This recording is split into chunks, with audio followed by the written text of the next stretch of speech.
പരിശുദ്ധ അമ്മ ജീവനോട് പ്രത്യക്ഷപ്പെട്ട ഈ പരിപാവനമായ അൾത്താരയിൽ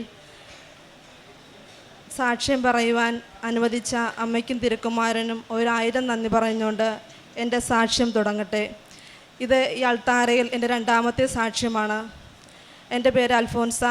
ഞാൻ വരുന്നത് വാടയ്ക്കൽ ദൈവജനമാത ഇടവകയിൽ നിന്നാണ്, ആലപ്പുഴ ജില്ലയിൽ. ഇത് എൻ്റെ ഭർത്താവ് ജീവൻ, മൂത്ത മോൾ ഇൻസ തെരേസ, രണ്ടാമത്തെ കുഞ്ഞ് ജോസഫ്. 2017 ജനുവരി 7 എൻ്റെ ആദ്യത്തെ കല്യാണം. 72 ദിവസങ്ങൾ മാത്രമേ അതിന് ഞങ്ങൾ കല്യാണം ജീവിച്ചുള്ളൂ. 72 ദിവസങ്ങൾക്ക് ശേഷം എൻ്റെ ഭർത്താവ് ഒരു കാർഡിയാക് അറസ്റ്റ് മൂലം വിദേശത്ത് വെച്ച് മരണപ്പെടുകയുണ്ടായി. അപ്പോൾ ഞാൻ മൂത്ത മോളെ പ്രഗ്നൻ്റായിരുന്നു. ഒത്തിരിയേറെ മാനസിക പ്രയാസങ്ങളിലൂടെ കടന്നു പോയിക്കൊണ്ടിരിക്കുന്ന സമയമായിരുന്നു. മോളെ കിട്ടിയ സാക്ഷ്യം ഞാനിവിടെ വന്ന് പറഞ്ഞിട്ടുള്ളതാണ്.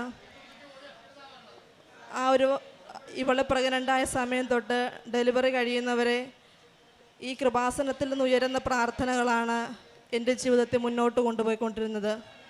മോളുണ്ടായി ഇവിടെ വന്ന് ഞാൻ ഇവക്കൊരു 6 മാസമായപ്പോഴാണ് സാക്ഷ്യം പറയുന്നത്. അതിനുശേഷം തികച്ചും മരുഭൂമിയിൽ ഒറ്റപ്പെട്ട ഒരാളെപ്പോലെയായിരുന്നു എൻ്റെ ജീവിതം. എനിക്ക് എന്ത് ചെയ്യണമെന്നറിയത്തില്ല. എനിക്ക് സ്ഥിരമായിട്ടൊരു ജോലിയില്ല. ഒത്തിരിയേറെ പ്രയാസപ്പെട്ടിരുന്ന സമയത്ത് ഞാൻ എല്ലാ ഞായറാഴ്ചയും ഇവിടെ വന്ന് ആരാധന കൂടുമായിരുന്നു. ആ സമയത്ത് അച്ഛനെ കാണാനായിട്ടൊരവസരമുണ്ടായി. അപ്പോൾ അച്ഛൻ എന്നെ കണ്ടപ്പോഴത്തേക്ക് മെസ്സേജ് പറഞ്ഞത്, നീ ഒരു സെക്കൻഡ് മാരേജിനെ പറ്റി ചിന്തിക്കണമെന്നാണ്. പക്ഷേ എനിക്ക് മോളായത് കാരണം അവളുടെ ഭാവി ഓർത്ത് എനിക്ക് ഭയങ്കര പേടിയായിരുന്നു. അങ്ങനെ കുറേ നാളുകൾക്ക് ശേഷം 2020 പെട്ടെന്ന് എൻ്റെ ബ്രദർ മരിച്ചു. ഒരു 2 മാസം കഴിഞ്ഞപ്പോൾ എൻ്റെ അനിയത്തിയുടെ കല്യാണവും നടന്നു. അപ്പോൾ അച്ഛനെ വന്ന് ഞാൻ വീണ്ടും കണ്ടപ്പോൾ അച്ഛൻ പറഞ്ഞു, നീ ഒറ്റപ്പെട്ടു പോകും മോളെ, നീ ഒരു കല്യാണത്തെപ്പറ്റി ചിന്തിക്കണം, ദൈവം ഒരു വഴി നിനക്ക് കാണിച്ചു തരുമെന്ന് പറഞ്ഞു. അങ്ങനെ ഞാൻ പ്രാർത്ഥന തുടർന്നുകൊണ്ടേയിരുന്നു. ഇവിടെ വന്ന് അച്ഛനെ കാണാൻ വീണ്ടും അവസരം കിട്ടി. അന്ന് അച്ഛനൊരു മെസ്സേജ് പറയുകയാണ്, ജെ എന്ന ലെറ്ററാണ്, അത് ഒരു ഡിവോഴ്സ് കേസാണ്, പക്ഷേ അരമന കോടതിയിലെ പേപ്പർ കിട്ടിയതിന് ശേഷം മാത്രമേ പ്രൊസീഡ് ചെയ്യാവുള്ളൂ എന്ന് പറഞ്ഞു. ഞാൻ പ്രാർത്ഥിച്ചുകൊണ്ടേയിരുന്നു. ചേട്ടൻ്റെ പ്രപ്പോസൽ വന്നു. 1 വർഷം കഴിഞ്ഞപ്പോഴത്തേക്ക് അരമന കോടതിയിലെ പേപ്പർ കിട്ടി. അങ്ങനെ നവംബർ 3, 2021 ഞങ്ങളുടെ കല്യാണം നടന്നു. ആ സമയം വരെ ഞാൻ പ്രാർത്ഥിച്ചുകൊണ്ടിരുന്നത്, മാതാവേ, എൻ്റെ കുഞ്ഞിനെ എന്നെക്കാൾ പരിപാലിക്കുന്ന മാതാവ് ഈശോ ഗർഭിണിയായിരുന്ന സമയത്ത് അമ്മയെ ഔസേപ്പിതാവ് പരിപാലിച്ച പോലെ എൻ്റെ മകളെ പരിപാലിക്കുന്ന ഒരു ഭർത്താവിന് തരണമേന്ന് നിരന്തരം ഞാൻ അമ്മയോടും ഔസേപ്പിതാവിനോടും അതേസമയം ഇവളുടെ പപ്പായോടും ഞാൻ പ്രാർത്ഥിച്ചുകൊണ്ടിരുന്നു. അങ്ങനെ നവംബർ 3, 2021 ഞങ്ങളുടെ കല്യാണം കഴിഞ്ഞു. മാതാവ് ഞാൻ ആഗ്രഹിച്ചതിനേക്കാളും ഏറ്റവും നല്ലൊരു ജീവിത പങ്കാളിത്തം തന്നെ അനുഗ്രഹിച്ചു. അദ്ദേഹത്തിൻ്റെ പേര് ജീവൻ എന്നാണ്. പിന്നെ ഉടമ്പടി എൻ്റെ മുടങ്ങിപ്പോയായിരുന്നു. കോവിഡിൻ്റെ സമയത്ത് പുതുക്കാൻ പറ്റാണ്ടായി. 2022 ജനുവരി 17 ഞാൻ വീണ്ടും വന്ന് ഉടമ്പടി എടുത്തു. രണ്ടാമതൊരു കുഞ്ഞിന് വേണ്ടി ഞങ്ങൾ ആഗ്രഹിച്ച് പ്രാർത്ഥിച്ചൊരുങ്ങി. പക്ഷേ അദ്ദേഹത്തിന് സ്പേമിൻ്റെ കൗണ്ടും മോട്ടിലിറ്റിയും തീരെ കുറവായിരുന്നു. അദ്ദേഹത്തിന് പ്രാർത്ഥനാ ജീവിതം ഉണ്ടെങ്കിൽ പോലും ഈ കൃപാസനത്തിൽ വലിയ വിശ്വാസമൊന്നുമില്ലായിരുന്നു. ഞാനിവിടെ വന്ന് പ്രാർത്ഥിക്കും, എൻ്റെ കൂടെ പ്രാർത്ഥിക്കുമെന്നല്ലാതെ ഒരു സാധാരണ ക്രിസ്ത്യാനിയെ പോലെയാണ് ജീവിച്ചുകൊണ്ടിരുന്നത്. അദ്ദേഹം വർക്ക് ചെയ്യുന്നത് കുവൈറ്റിൽ ഓയിൽ റിഗിലാണ്. അപ്പോൾ അവിടുത്തെ ജോലി സാഹചര്യം മൂലം എപ്പോഴും എൻ്റെ ഓവുലേഷൻ സമയത്ത് ലീവിന് വരാൻ സാധിക്കത്തില്ല. അങ്ങനെ ഇരിക്കും ഞങ്ങൾ ഡോക്ടറെ കണ്ടു, ട്രീറ്റ്മെൻറ്റുകൾ എടുത്തു. പക്ഷേ 2 പ്രാവശ്യം പ്രഗ്നൻ്റ് ആയെങ്കിലും ആ 2 പ്രാവശ്യം മിസ്കാരേജ് ആയിപ്പോയി. അപ്പോൾ വീട്ടിൽ നിന്ന് ഭയങ്കര സമ്മർദ്ദം, IUI അല്ലെങ്കിൽ IVF ചെയ്യുക, എത്രയും പെട്ടെന്ന് ഒരു കുഞ്ഞിന് വേണ്ടിയിട്ട് ഒരുങ്ങണമെന്നുള്ളതായിരുന്നു. ഞാൻ ആ സമയത്ത് OET പ്രിപ്പയർ ചെയ്യുന്ന സമയമായിരുന്നു. ഞാൻ OET എഴുതി, എനിക്ക് മാൾട്ട സ്കോർ ലഭിച്ചു. അപ്പോൾ എനിക്ക് ഗ്യാപ്പുള്ളത് കാരണം വീണ്ടും എക്സ്പീരിയൻസിന് വേണ്ടി ഞാൻ വർക്ക് ചെയ്ത ഹോസ്പിറ്റലിൽ ജോലിക്ക് കയറി. ആ സമയത്ത് വീണ്ടും ഇവരുടെ വീട്ടിൽ നിന്ന് ഭയങ്കര പ്രഷറുണ്ടായി. IUI അല്ലെങ്കിൽ IVF ചെയ്ത് എത്രയും പെട്ടെന്ന് കൺസീവ് ആയിട്ട് ഒരു കുഞ്ഞായിട്ട് പുറത്തേക്ക് പോയാൽ മതി എന്നുള്ളൊരു നിർദ്ദേശം വന്നു. അപ്പോൾ ഞാൻ ഓർത്തു എന്നാൽ അങ്ങനെ തന്നെ നോക്കാമെന്ന് ഓർത്ത് വീണ്ടും ഞങ്ങൾ ഡോക്ടറെ കണ്ടപ്പോൾ ഡോക്ടർ പറയുന്നത് ഇത്രയും സ്പേം കൗണ്ട് മോട്ടിലിറ്റിയും കുറവായത് കാരണം IUI നമുക്ക് ആദ്യം ചെയ്ത് നോക്കാം, അത് പോസിബിൾ ഇല്ലെങ്കിൽ IVF നോക്കാമെന്ന് പറഞ്ഞു. പക്ഷെ ഞാൻ ആ സമയത്ത് ഉടമ്പടിയിലായിരുന്നു. എനിക്ക് കത്തോലിക്ക മതവിശ്വാസപ്രകാരം ആ ഒരു പ്രൊസീജിയറിനോട് ഒട്ടും തന്നെ താല്പര്യമില്ലായിരുന്നു.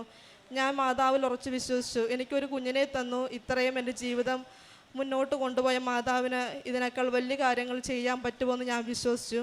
ഞാൻ അദ്ദേഹത്തോട് പറഞ്ഞു, നമുക്ക് ട്രീറ്റ്മെൻറ്റുകളൊക്കെ ഇതോടെ നിർത്താം, ചേട്ടായി പോയൊരു ഉടമ്പടി എടുക്കൂ എന്ന് പറഞ്ഞു. അങ്ങനെ എൻ്റെ നിർബന്ധം കൊണ്ട് ഇവിടെ വന്നു. ഓഗസ്റ്റ് 21 2023 ഓഗസ്റ്റിൽ അദ്ദേഹം വന്ന് ഉടമ്പടി എടുത്തു.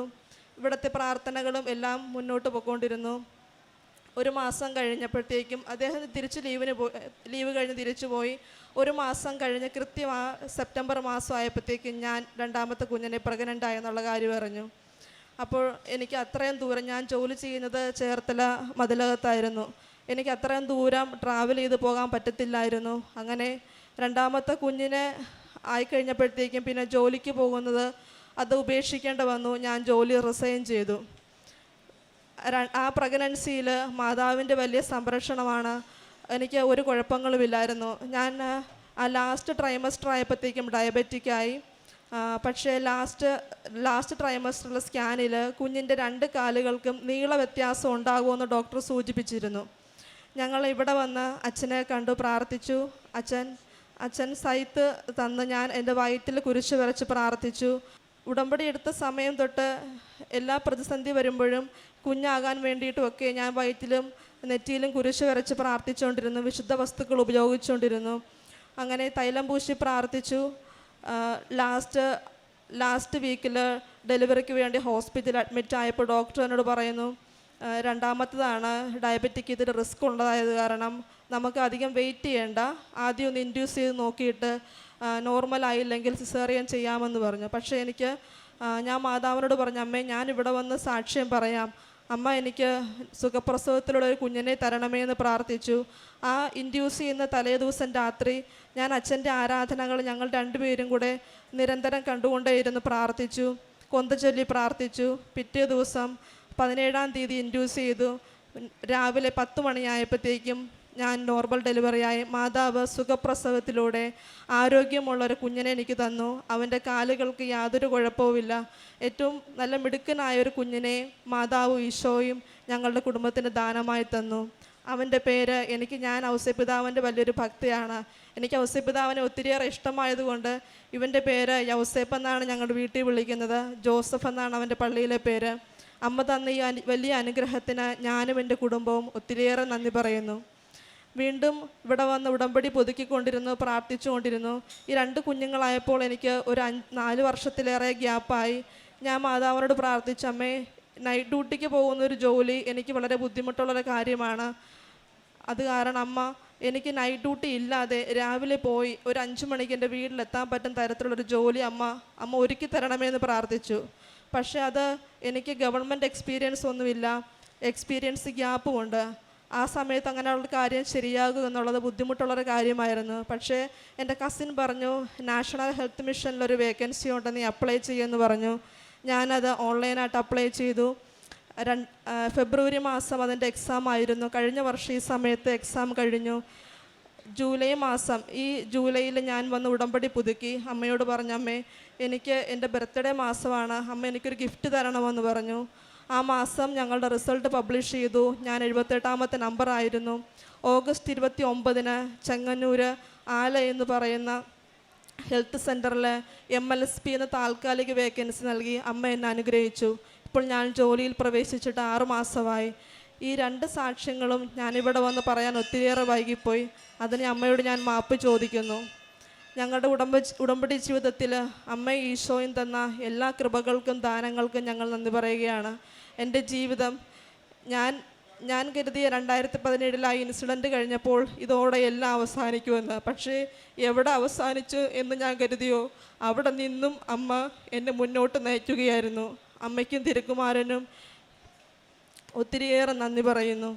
എൻ്റെ പ്രേക്ഷിത പ്രവർത്തനം എന്ന് പറയുന്നത്, ഞങ്ങൾ ഇവിടുന്ന് പത്രം വാങ്ങിച്ചുകൊണ്ട് പോകും. ഞാനും ഹസ്ബൻഡും കൂടെ വണ്ടാനം മെഡിക്കൽ കോളേജിലും ആലപ്പുഴ GHലും അവിടെയുള്ള രോഗികൾക്കും കൂട്ടിരിപ്പുകാർക്കും എല്ലാം പത്രം കൊടുക്കും.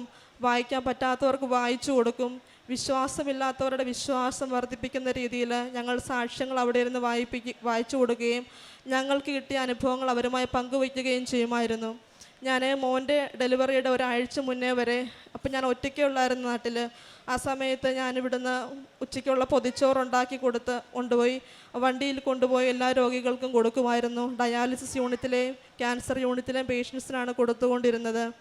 പിന്നെ ഇപ്പോൾ എനിക്കും ഹസ്ബൻഡിന് കിട്ടുന്ന സാലറിയുടെ ഒരു വിഹിതം പാലിയേറ്റീവിലെ രോഗികൾക്കായിട്ട് ട്രസ്റ്റുകളിലായിട്ടും ഞങ്ങൾക്കറിയാവുന്ന രോഗികൾക്കുമായിട്ട് അതിൻ്റെ ഒരു വിഹിതം ഞങ്ങൾ കൊടുക്കാറുണ്ട്. ഞങ്ങളോട് എന്തെങ്കിലും സാമ്പത്തിക ആവശ്യപ്പെടുമ്പോൾ ഞങ്ങളുടെ ഉള്ളതിൽ നിന്ന് പങ്കുവയ്ക്കാൻ ഞങ്ങൾ ശ്രമിച്ചിട്ടുണ്ട്. പിന്നെ ഓൾഡ് ഏജ് ഹോമിലെ പ്രായമുള്ള അപ്പച്ചനും അമ്മച്ചിമാരെയും കാണാൻ പോവുകയും അവരുടെ നഖം വെട്ടി കൊടുക്കുകയും മുടിജീവി കൊടുക്കുകയും അവരോട് ഈശോയെ മാതാവിനെ പറ്റി പറഞ്ഞു കൊടുക്കാൻ ഞങ്ങൾ ശ്രമിക്കുകയും ചെയ്തിട്ടുണ്ട്. ഇതൊക്കെയാണ് ഞങ്ങളുടെ പ്രേക്ഷിത പ്രവർത്തനവും കാരുണ്യ പ്രവൃത്തിയും. പിന്നെ ആത്മീയ ജീവിതത്തിൽ ഒത്തിരിയേറെ വളരുവാൻ സാധിച്ചു. ആദ്യമൊക്കെ ഞാൻ മുടങ്ങാതെ കുർബാനയ്ക്ക് പോകുമായിരുന്നു. പക്ഷേ ഇപ്പം ഞാൻ രാവിലെ 6:30 പോയാൽ തിരിച്ച് 6:30-7 മണിയൊക്കെ ആകുമ്പോഴാണ് എൻ്റെ വീട്ടിൽ വരുന്നത്. അപ്പോൾ എനിക്ക് എല്ലാ ദിവസവും കുർബാനയ്ക്ക് പോകാൻ സാധിക്കുകയില്ല. എന്നാലും ബുധനാഴ്ചകളിൽ എൻ്റെ ഇടവക പള്ളിയിൽ പോയി വൈകുന്നേരം അവിടുത്തെ ആരാധനയിലും നൊവേനയിലും കുർബാനയിലൊക്കെ പങ്കുചേരാനും എനിക്ക് സമയം കിട്ടുമ്പോൾ പള്ളിയിൽ പോയി കുർബാന കൂടാനും ഞാൻ ശ്രമിക്കാറുണ്ട്. എല്ലാ ദിവസവും ബൈബിൾ അരമണിക്കൂർ നേരം വായിക്കാറുണ്ട്. 2 ആഴ്ചയിൽ കൂടുമ്പോൾ കുമ്പസാരിക്കാറുണ്ട്. ഇതൊക്കെയാണ് ആത്മീയ ജീവിതത്തിൽ ഒത്തിരിയേറെ ഉയരാൻ എനിക്ക് സാധിച്ചിട്ടുണ്ട്. മാതാവും ഈശോയും തന്ന എല്ലാ അനുഗ്രഹങ്ങൾക്കും നന്ദി പറയുന്നു. എൻ്റെ പേര് ജീവനാണ്. ഞാൻ 2023 ഓഗസ്റ്റ് 1-ാം തീയതിയാണ് ഉടമ്പടി എടുത്തത്. ഒരു മാസത്തിന് ശേഷം ഞാൻ ഗൾഫിലേക്ക് തിരിച്ചു പോയി. അതിനിടയ്ക്കാണ് കുഞ്ഞുണ്ടാവുന്ന കാര്യപൂരം അറിഞ്ഞത്. പിന്നെ മാതാവിൻ്റെയും ദേവകുമാരൻ്റെ സഹായത്തോണ്ട് എല്ലാ കുഞ്ഞിന് ഒരു അപകടം കൂടാതെ ഞങ്ങൾക്ക് കിട്ടി. അതിന് ദൈവത്തിനും മാതാവിനും എല്ലാം 1000 നന്ദി പറയുന്നു. ഉൽപ്പത്തി 28:15. ഇതാ ഞാൻ നിന്നോട് കൂടെയുണ്ട്, നീ പോകുന്നിടത്തെല്ലാം ഞാൻ നിന്നെ കാത്തുരക്ഷിക്കും, നിന്നെ ഈ നാട്ടിലേക്ക് തിരികെ കൊണ്ടുവരും, നിന്നോട് പറഞ്ഞതൊക്കെ നിറവേറ്റുന്നതുവരെ ഞാൻ നിന്നെ കൈവിടുകയില്ല. അൽഫോൻസ മാർട്ടിൻ്റെ ശക്തമായ ഉടമ്പടി ജീവിതാനുഭവ സാക്ഷ്യമാണ് അമ്മയുടെ അൾത്താരയിൽ സമർപ്പിക്കുന്നത്. പ്രിയമുള്ളവരെ, അച്ഛൻ്റെ ആശീർവാദ പ്രാർത്ഥനയ്ക്ക് വേണ്ടി ഈ അൾത്താരയിൽ നമ്മൾ മുട്ടുകുത്തുമ്പോൾ നമ്മൾ ഹൃദയശുദ്ധിയോടുകൂടി ദൈവാത്മാവിൻ്റെ സംരക്ഷണയിൽ ജീവിതത്തെ പൂർണ്ണമായി ദൈവാശ്രയത്വത്തിൽ വിട്ടുകൊടുത്തുകൊണ്ട് നാം പ്രാർത്ഥനയ്ക്ക് വേണ്ടി മുട്ടുമടക്കുകയാണെങ്കിൽ ഈശോയും അമ്മ മാതാവും കൃത്യമായ സന്ദേശം നൽകി, ബ്ലെസ്സിങ് നൽകി നമ്മുടെ ജീവിതത്തെ മുന്നോട്ട് നയിക്കുന്നത് അനുഭവിക്കുവാനാവും. ഒത്തിരി മക്കൾ അച്ഛൻ്റെ കൈവെപ്പ് ശുശ്രൂഷയ്ക്ക് ശേഷം ഈ അൾത്താരയിൽ സാക്ഷ്യപ്പെടുത്തുന്നത് അന്ന് വരെ ഡോക്ടർമാർ എന്തു പറഞ്ഞോ, അന്ന് വരെ ജീവിതം എന്തായിരുന്നോ, അന്ന് വരെ എങ്ങനെയാണോ ഞാൻ എൻ്റെ ജീവിതത്തിലും എൻ്റെ ബന്ധങ്ങളിലും മുന്നോട്ട് പോയത്, അതിൽ നിന്ന് രാപകൽ വ്യത്യാസത്തിൽ പൂർണ്ണമായ ഒരു ജീവിതത്തിൻ്റെ തിരിച്ചുവരവ് അമ്മ മാതാവും ഈശോയും നൽകിയെന്നാണ്. അത് ദൈവം നമ്മുടെ ജീവിതത്തിൽ ഇടപെടുന്ന ഏറ്റവും ശ്രേഷ്ഠമായ ഏറ്റവും വലിയ ദൈവകൃപയുടെ ഒരു പ്രവൃത്തിയാണ്. ജോസഫ് അച്ഛൻ രാപകൽ അമ്മയുടെ അരികിലേക്ക് ഉടമ്പടിയിൽ ജീവിച്ച് ആഗ്രഹത്തോടെ വരുന്ന മക്കൾക്ക് വേണ്ടി പ്രാർത്ഥിക്കുന്നത്. അതുകൊണ്ട് തന്നെയാണ് ഈ കൈവെപ്പ് ശുശ്രൂഷ അച്ഛൻ ഏറ്റവും കാർക്കശ്യത്തോടു കൂടി നിർവഹിക്കുന്നതും. അവർ ഉടമ്പടിയിലായിരിക്കണം, ഉടമ്പടിയിൽ തുടർച്ചയായി ജീവിക്കുന്നവരാകണം, അവർ ദൈവനാമത്തെ മഹത്വപ്പെടുത്തുന്നവരാകണം. അവരുടെ ഉടമ്പടിയിൽ അവർക്ക് ഒരു വിശുദ്ധിയോടുകൂടി ദൈവസന്നിധിയിൽ നിൽക്കുവാനായിട്ട് കൃപയുള്ളവരാകണം. കാരണം അമ്മ മാതാവിൻ്റെ അരികിൽ പ്രാർത്ഥിക്കുവാൻ ചെല്ലുമ്പോൾ ആ പ്രാർത്ഥനയുടെ നിയോഗത്തെ അനുഗ്രഹിക്കുന്ന വിധത്തിൽ അമ്മ ഇടപെടുകയും ഈശോ അനുഗ്രഹിക്കുകയും ചെയ്യണമെന്ന് നിർബന്ധമുള്ളത് കൊണ്ടാണ്. പ്രിയമുള്ളവരെ, അതുകൊണ്ട് കൈവെപ്പ് ശുശ്രൂഷയ്ക്ക് വേണ്ടി എപ്പോഴൊക്കെ നമ്മൾ ഈ അൾത്താരയിലേക്ക് വരുന്നുവോ ഓർക്കണമേ, ക്രിസ്ത്യാനികളാണെങ്കിൽ കുമ്പസാരിച്ചിരിക്കണം, കുർബാന സ്വീകരിച്ചിരിക്കണം. ആത്മശുദ്ധിയോടുകൂടി മാത്രമേ ഈ അൾത്താരയിലേക്ക് നമ്മൾ വരാവൂ. എങ്കിൽ നമുക്കത് അനുഗ്രഹത്തിലുള്ള അടയാളമായിരിക്കും. മകൾ പറയുന്നുണ്ട്, എൻ്റെ 2ാമത്തെ വിവാഹ ജീവിതം അങ്ങനെ നടന്നു. പിന്നീടുള്ള വിഷയം, ഞങ്ങൾക്ക് രണ്ടാമതൊരു കുഞ്ഞിന് വേണ്ടിയുള്ള നിർബന്ധം പലരും പല തരത്തിൽ ഞങ്ങളോട് പറഞ്ഞുകൊണ്ടിരിപ്പുണ്ട്. ഓരോരുത്തർ പറയുമ്പോഴും ഞങ്ങൾക്ക് അറിയാവുന്ന ചില സത്യങ്ങളുണ്ട്. അത് ആരോഗ്യപരമായ കുറച്ച് കുറവുകളാണ്. ആരോഗ്യത്തിൽ കുറച്ച് കുറവുകൾ, ഒരു കുഞ്ഞിനെ പ്രത്യുത്പാദിപ്പിക്കുവാനുള്ള കഴിവിൻ്റെ കുറവുകൾ ഞങ്ങൾ തിരിച്ചറിയുന്നുണ്ട്. എന്നാൽ അത് ഞങ്ങൾ അമ്മയുടെ അരികിലേക്ക് ഉടമ്പടിയിലായതുകൊണ്ട് ഈ വിഷയം സമർപ്പിച്ചു കൊണ്ടിരിക്കുകയും നിർബന്ധങ്ങൾ കൂടുമ്പോൾ ആശുപത്രിയിൽ ചെല്ലുമ്പോൾ അവർ IVF IUI എന്ന ശാസ്ത്രീയ കാര്യങ്ങളെക്കുറിച്ച് പറയുകയും ചെയ്യുന്നു. എന്നാൽ ഒരു കുഞ്ഞിന് വേണ്ടി നൂറുകണക്കിന് കുഞ്ഞുങ്ങളെ കൊല്ലില്ലെന്ന് ഉറപ്പിച്ച് തീരുമാനമുള്ളത് കൊണ്ട്, അത് സഭ അംഗീകരിക്കാത്തത് കൊണ്ട്, ദൈവത്തിന് നിരക്കാത്തതായതുകൊണ്ട് അതിലേക്ക് ഞങ്ങൾ പോകില്ലെന്ന് രണ്ടുപേരും കൂടി തീരുമാനമെടുക്കുന്നു. അതൊരു നിലപാടാണ്. എങ്ങനെയെങ്കിലും കാര്യങ്ങൾ സാധിച്ചാൽ പോരാ, എങ്ങനെയെങ്കിലും ഇത്തിരി പണം കയ്യിൽ വന്നാൽ പോരാ, എങ്ങനെയെങ്കിലും ജീവിതം ഒന്ന് പച്ചപിടിച്ചാൽ പോരാ, ദൈവത്തിന് ഹിതകരമാകുന്ന രീതിയിൽ എൻ്റെ ജീവിതത്തെ ഉറപ്പിച്ചു നിർത്തുവാൻ എൻ്റെ കഷ്ടതയിലും ഇല്ലായ്മയിലും ഞാൻ തീരുമാനമെടുക്കുമെന്ന് പറയുമ്പോൾ അതിന്മേലാണ് ദൈവത്തിൻ്റെ ആശീർവാദത്തിൻ്റെ കരമുയരുന്നത്. അതുകൊണ്ട് ഈ രണ്ടുപേരും ചേർന്നെടുത്ത തീരുമാനമാണ് നമ്മളിത് ഇവിടെ നിർത്തുകയാണ്. ഇനി മരുന്നിന് യാതൊരു പ്രയോജനവുമില്ലെങ്കിൽ, കുഞ്ഞുങ്ങളെ കൊന്നുകൊണ്ട് മാത്രമേ എൻ്റെ ഉദരത്തിലൊരു കുഞ്ഞിനെ ഉരുവാക്കുവാൻ ശാസ്ത്രമുള്ളുവെങ്കിൽ ആ ശാസ്ത്രത്തെ ഇവിടെ ഉപേക്ഷിച്ചുകൊണ്ട് ദൈവത്തിൽ പൂർണ്ണമായി ശരണപ്പെടുകയാണ്. അതാണ് അൽഫോൻസ ഭർത്താവിനോട് പറയുന്നത്, ഒന്ന് ഉടമ്പടി എടുക്കുമോ? അത് നിർബന്ധത്തിൻ്റെ പുറത്താണ് ഉടമ്പടി എടുക്കുന്നത്. പക്ഷെ ഉടമ്പടി എടുക്കുക എന്നതൊരു സന്മനസ്സാണ്. ഒത്തിരി കാര്യങ്ങൾ അതിനോട് ചേർത്ത് നമ്മുടെ തന്നെ ജീവിതത്തെ ക്രമീകരിച്ചുകൊണ്ട് ദൈവത്തിന് മുമ്പിൽ എളിമപ്പെടുന്ന പ്രവൃത്തിയുടെ പേരാണ് ഉടമ്പടി എന്നത്. അതിന് ഭർത്താവ് തയ്യാറാകുമ്പോൾ അമ്മ മാതാവ് ആരാണോ അമ്മയുടെ അരികിലേക്ക് ആഗ്രഹത്തോടെ, എളിമയോടെ, അനുസരണത്തോടെ, അനുതാപത്തോടെ അരികിലെത്തുക, അവരുടെ ജീവിതങ്ങളെ അമ്മ പ്രത്യേകമായിട്ട് ഏറ്റെടുത്തിരിക്കും. അതാണ് അൽഫോൻസ സൂചിപ്പിച്ചത്. ഒരു മാസം കഴിയുമ്പോൾ തന്നെ അത്ര നാളും വർഷങ്ങൾ ഞങ്ങൾക്കില്ലാതിരുന്ന രണ്ടാമത്തെ കുഞ്ഞെന്ന സ്വപ്നം അമ്മ മാതാവ് ഞങ്ങളുടെ ഉദരത്തിൽ അത് അങ്കുരിപ്പിച്ചു തന്നു. അത് ഓർക്കണമേ, മറ്റുള്ളവർ നമ്മുടെ ജീവിതത്തിൻ്റെ പാതുപടിയിൽ എന്തു പറഞ്ഞാലും നമുക്ക് അമ്മ മാതാവിലും ഈശോയിലുമാണ് ആശ്രയവും വിശ്വാസവുമെങ്കിൽ ഒരു കാരണവശാലും വ്യതിചലിക്കാതെ ചഞ്ചലപ്പെടാതെ നിൽക്കണം. ഉപദേശം ഒന്നു മാത്രമേ നമുക്കുള്ളൂ അതിൽ. അത് ജൈറോസിനോട് ഈശോ പറഞ്ഞ ഉപദേശമാണ്, വിശ്വസിക്കുക മാത്രം ചെയ്യുക. ജൈറോസിൻ്റെ മകൾ കുഞ്ഞ് മരിച്ചുവെന്ന് വീട്ടിൽ നിന്ന് ആളുകൾ വന്ന് പറയുമ്പോൾ, ഇനി ഗുരുവിനെ ബുദ്ധിമുട്ടിക്കരുതെന്ന്, ഈശോയെ ബുദ്ധിമുട്ടിക്കരുത്, കാര്യം യേശു വന്നിട്ട് പ്രയോജനമില്ല എന്ന് വീട്ടുകാർ വന്ന് പറയുമ്പോൾ ഈശോ ഒന്നേ പറയുന്നുള്ളൂ, വിശ്വസിക്കുക മാത്രം ചെയ്യുക. ലാസറിൻ്റെ ഭവനത്തിലേക്ക് ചെല്ലുമ്പോൾ പറയുന്നുണ്ട്, ഈ രോഗം മരണത്തിൽ അവസാനിക്കാനുള്ളതല്ല, ദൈവത്തെ മഹത്വപ്പെടുത്തുവാനുള്ളതാണ്. പ്രിയമുള്ളവരെ, നമ്മുടെ ചില രോഗങ്ങളാവട്ടെ, നമ്മുടെ ചില ബാധ്യതകളാവട്ടെ, നമ്മുടെ ജീവിതം കുരുങ്ങിക്കിടക്കുന്ന ചില പ്രശ്നങ്ങളാവട്ടെ, അതൊക്കെ അതിൽ തന്നെ അവസാനിക്കുവാനുള്ളതല്ല, ദൈവത്തിന് പ്രവർത്തിക്കുവാൻ വേണ്ടി ജീവിതത്തിൽ നീക്കി വച്ചിരിക്കുന്ന അവസരങ്ങളാണ്. അതാണ് കുടുംബം ഈ എൽത്താരയിൽ പറയുന്നത്. ഞങ്ങൾ അമ്മ മാതാവിലും ഈശോയിലും ശരണപ്പെട്ടു. ഇവിടെ വന്ന് അച്ഛനെ കണ്ട് ഉദരത്തിൽ, അച്ഛനെ കണ്ട് കൈവെപ്പ് ശുശ്രൂഷയിൽ ഞാൻ പ്രാർത്ഥനയ്ക്ക് വേണ്ടി നിന്നു. അച്ഛൻ നൽകിയ സൈത്ത് എൻ്റെ ഉദരത്തിൽ കുരിശടയാളം വരച്ച് വിശ്വാസ പ്രമാണം ചൊല്ലി പ്രാർത്ഥിച്ചു. ഒരു മാസം കഴിയുമ്പോൾ എൻ്റെ ഉദരത്തിൽ കുഞ്ഞുണ്ട് എന്ന സന്തോഷം പറഞ്ഞു. അതിൻ്റെ അവസാന നാളുകളിലേക്ക്, കുഞ്ഞിനെ പിറവി കൊടുക്കുന്ന നാളുകളിലെത്തുമ്പോൾ വീണ്ടും പറഞ്ഞു, ഡയബറ്റിക് ആണ്, കുഞ്ഞിന് പ്രശ്നമുണ്ടാവും, കാലുകൾക്ക് നീളവ്യത്യാസമുണ്ടാവും, അതുകൊണ്ട് കുഞ്ഞിന് കുഴപ്പങ്ങളുണ്ടെങ്കിൽ ഞങ്ങളെ ഒന്നും പറയരുതെന്ന. ഡോക്ടർമാരുടെ പരിമിതികൾ, മരുന്നിൻ്റെ പരിമിതികൾ ഒക്കെ അവർ തന്നെ ആദ്യമേ മുൻകൂർ ജാമ്യം എടുത്തതാണ്. അപ്പോഴും മകൾ പറയുന്നുണ്ട്, ഇത് ഉദരത്തിൽ ഉരുവാക്കിയത് ദൈവമാണെങ്കിൽ ഇതിനെ ഊനമില്ലാതെ പുറത്തു കൊണ്ടുവരുവാൻ ദൈവത്തിന് ശക്തിയുണ്ട്. അതാണ് അവരുടെ പ്രാർത്ഥന. അമ്മ മാതാവിൻ്റെ കരങ്ങളിലേക്ക് ഈശോയെ തന്നെ, ഉദരത്തിലുള്ള കുഞ്ഞ് ഏത് തരത്തിലുള്ളതാണെങ്കിലും അമ്മ ഏറ്റെടുത്ത് ഈശോയ്ക്ക് കൊടുത്ത് സാധാരണ പ്രസവത്തിലൂടെ ആരോഗ്യത്തിൻ്റെ കൈകളിൽ കൈമാറണമെന്ന് ആവശ്യപ്പെടുന്നത്. നമ്മൾ പറയുന്നുണ്ട്, ആ കുഞ്ഞിനെ ആരോഗ്യത്തോടുകൂടി അമ്മ എൻ്റെ കരങ്ങളിലേക്ക് വെച്ചു തന്നു, കാലുകൾക്ക് യാതൊരു നീളവ്യത്യാസവുമില്ലാതെ. മറ്റൊന്നു കൂടിയുണ്ട്, മകൾ ഇതിനു വേണ്ടി ഒരു ആശുപത്രിയിൽ ആദ്യം ചെല്ലുമ്പോൾ അവിടെ ആ ആശുപത്രി മുറിയിൽ നിന്ന് പുറത്തേക്ക് വരുമ്പോൾ ആദ്യം കാണുന്നത് യൗസപിതാവിൻ്റെ രൂപമാണ്. അന്ന് മനസ്സിൽ തെളിഞ്ഞതാണ്, എനിക്കൊരു ആൺകുട്ടിയാണെങ്കിൽ കുഞ്ഞിൻ്റെ പേര് ജോസഫ് എന്നായിരിക്കും. ഔസേപ്പിതാവിനോട് കുഞ്ഞുനാൾ മുതൽ പ്രാർത്ഥനയുണ്ട്. ഔസേപ്പിതാവിൻ്റെ രൂപം ആദ്യം കാണുകയും ചെയ്തു. അതുകൊണ്ട് പിറന്ന കുഞ്ഞിന് ദൈവത്തിന് കൊടുത്ത വാക്കുപോലെ ജോസഫ് എന്ന് പേര് കൊടുക്കുന്നു. പ്രിയമുള്ളവരെ, ഉടമ്പടി ഓരോന്നും സ്റ്റെപ്പ് ബൈ സ്റ്റെപ്പാണ്. നിന്റെ വിശ്വസ്തതയെ നിരന്തരം ദൈവസന്നിധിയിൽ ഏറ്റുപറയുവാൻ നിനക്ക് സാധിക്കുന്നുണ്ടോ?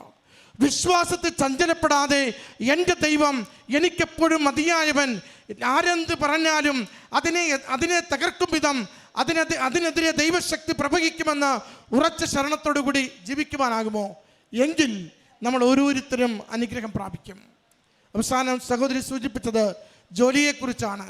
4 വർഷത്തോളം ഗ്യാപ്പുണ്ട്. ജോലി കിട്ടുവാൻ പ്രയാസമാണ്. എങ്കിലും ആ നാളുകളിൽ എഴുതിയ ഒരു പരീക്ഷയിൽ രാത്രി ജോലി ഇല്ലാതെ പകൽ മാത്രം ജോലി എടുക്കുന്ന വിധത്തിൽ എന്താണോ അമ്മയോട് ചോദിച്ചതുപോലെ അമ്മ മകൾക്ക് ജോലി നൽകി അനുഗ്രഹിച്ചതിനെ സാക്ഷ്യപ്പെടുത്തി. പ്രിയമുള്ളവരെ, അമ്മ മാതാവ് കരങ്ങളിലേക്ക് ഏറ്റെടുക്കുന്നതൊന്നും ഉപേക്ഷിക്കില്ല. അമ്മയുടെ കൂടെ നമ്മൾ ഉണ്ടെന്ന് അമ്മയ്ക്കുറപ്പായാൽ അമ്മ ജീവിതത്തിൻ്റെ ഏത് കഠിന വിഷയത്തിന്മേലും ദൈവസന്നിധിയിൽ എളുപ്പ പരിഹാരങ്ങൾ നിർവഹിച്ചു തരും. അതുകൊണ്ടാണ് അമ്മയെ സമയച്ചുരുക്കത്തിൻ്റെ മാതാവ്, സഞ്ചാരി മാതാവ്, ഭാരങ്ങളെ ലഘൂകരിക്കുന്ന അമ്മ എന്നൊക്കെ നമ്മൾ വിളിക്കുന്നത്. ഈ കുടുംബത്തിൻ്റെ ഓരോ മേഖലകളിലും അസാധ്യതകളെ സാധ്യതകളാക്കി കൊടുത്തു, ഭാരങ്ങൾ ലഘൂകരിച്ചു കൊടുത്തു, സമയച്ചുരുക്കത്തിൽ കുഞ്ഞിനെ നൽകി. ഓരോ അനുഗ്രഹത്തിനും അമ്മ മാതാവിനും ഈശോയ്ക്കും നന്ദി പറഞ്ഞുകൊണ്ട് കരങ്ങളടിച്ച് ഈ സാക്ഷ്യം സമർപ്പിക്കാം. അത്യപൂർവ ദൈവാനുഭവങ്ങൾ ഇനി നിങ്ങൾക്കും സ്വന്തം. ഈ യൂട്യൂബ് ചാനൽ ഇതുവരെ സബ്സ്ക്രൈബ് ചെയ്തിട്ടില്ലെങ്കിൽ ഇപ്പോൾ തന്നെ സബ്സ്ക്രൈബ് ചെയ്യുക. ഈ വീഡിയോ ഇപ്പോൾ തന്നെ നിങ്ങളുടെ സുഹൃത്തുക്കൾക്ക് ഷെയർ ചെയ്തുകൊണ്ട് കർത്താവിൻ്റെ പ്രേക്ഷിതരാകുക.